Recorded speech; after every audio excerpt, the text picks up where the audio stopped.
Mikuláš přišel s tratem na guláš. Mikuláš přines nám zimní čas. Když Mikuláš naděluje, srdce k žáni poskakuje.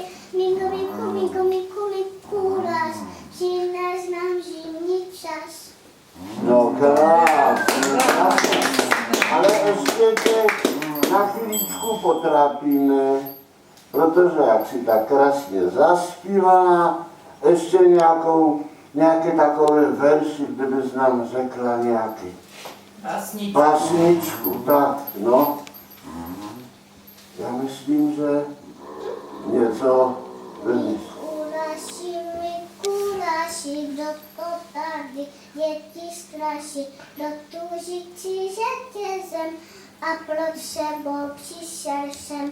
Nohatý, s kožichem až na paty, nohatý, celý z capaty.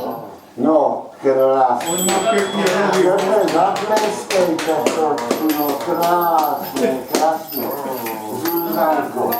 No, tak tě už nebudeme dlouho trápit, protože si určitě zvědala, co tady máme a půjde.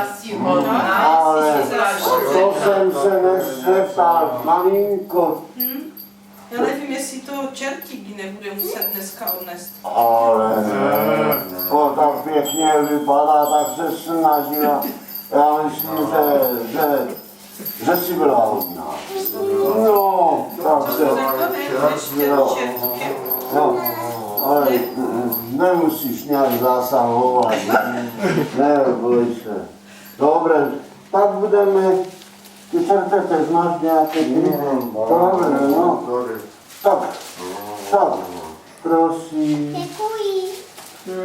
To bylo pěkně poděkování. No, prosím. A Děkuji. něco je pro Tonička. Jo, Pro chlapečka něco tady máme, že? jo. To určitě, to je váha. To je můj. To bude možná pro Tonička. Toniček.